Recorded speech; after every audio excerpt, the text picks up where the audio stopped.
complain about you. I'm not going to give you any attention. And you have no room to flourish on this immune system. You're just not going to do your work here. But there's a lady in Chicago who's waiting for you. Now, you laugh and you think that that's silly, but I'm telling you that when you keep your attention on what you don't want is what will keep manifesting into your life. Addictions have been described as never getting enough of what you don't want or what you despise. So we keep our attention on what we don't want, and what we don't want is what we keep seeking after, and then we despise it. When we put our attention on what we do want, when we shift to a place called unconditional love, and begin to view it as something that I don't have to be dependent upon, you can shift right out of it. The currency for attracting what we want into our lives is our thoughts. As you think, so shall you be. Begin to place them on what it is that you want, and you'll start seeing it shift over and over again. And people who are terrific at getting what they want, you start getting inside of their head and say, what do you think like? How are you organized in here? And you know what they always say? I never, ever allow my thoughts on anything that I don't want. And no matter who out there is saying, yes, but you can't do this, yes, but you can't do that, I never allow that kind of energy. I shift away from that energy instantly. That's what separates great masters from ordinary human awareness.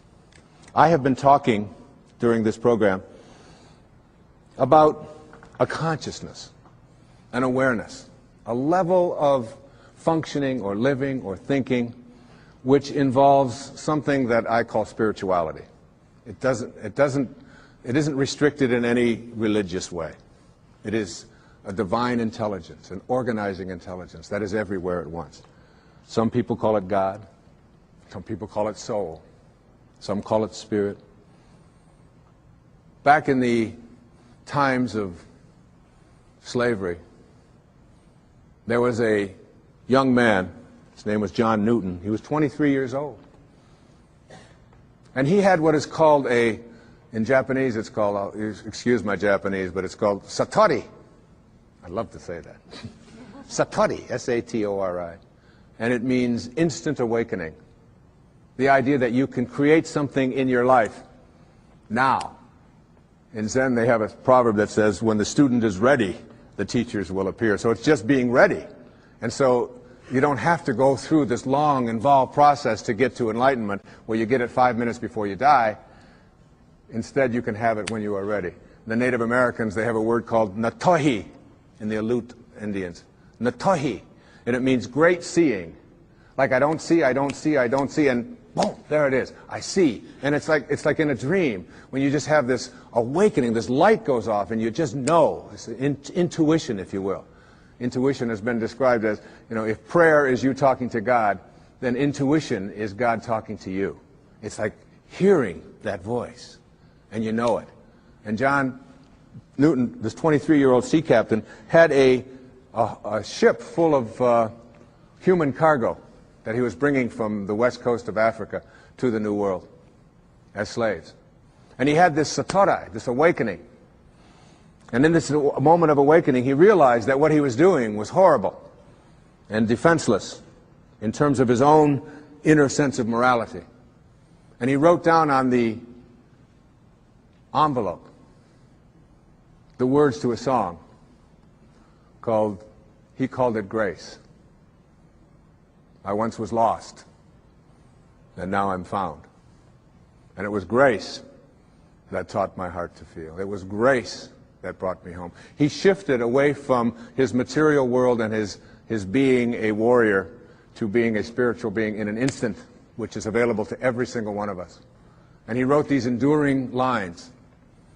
And I have asked my beautiful 16-year-old daughter, one of 6 beautiful daughters that I have. Her name is Sky, and she's just 16 years of age. And she really, in my heart, I've often said to my wife that Sky is just about one of the nicest human beings I've ever known. The fact that she's my daughter, I know may sound like it's prejudiced, But this is a person who comes every night and says, I love you, to not only my wife and to myself, but all of her brothers and sisters, who is kind beyond anything I could ever imagine. And you know, from the time that she was a baby, just this high, she always knew what she wanted. She knew. She didn't believe, she knew. I'm going to be a singer. And I'd say, well, Sky, you know, you've got to study this. She said, no, I'm going to be a singer. And she would never hear of anything to the contrary. And if we were walking through a mall and someone would say, and she'd be 2 years old, up to my knees, and someone would say something to her, she would just sing a song for them. And she'll do it at any time. She had that knowing. She really, really, really, really, with passion, has always known it. And sings all the time and lightens up our house and my life and my wife's life in just the most magnificent of ways. And I asked her if she would please come tonight and sing this song for this program, to close it with as beautiful a rendition of Amazing Grace. And listen to the words. It isn't just my pride in my little girl singing. It's the message of finding yourself and reaching that higher level. So, ladies and gentlemen, my beautiful daughter, Sky Dyer, singing Amazing Grace.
Once was lost, and now I'm found. The message of that song is the message of this program. You'll get rid of the snares of your life. You'll let go of all of the things that keep you from reaching that exalted level of spiritual awareness. And you'll find yourself coming home. And when I say coming home, I mean returning to your source. Not the ego, which believes you're separate from it, but your sacred, highest self, which knows. God bless you, and thank you for watching.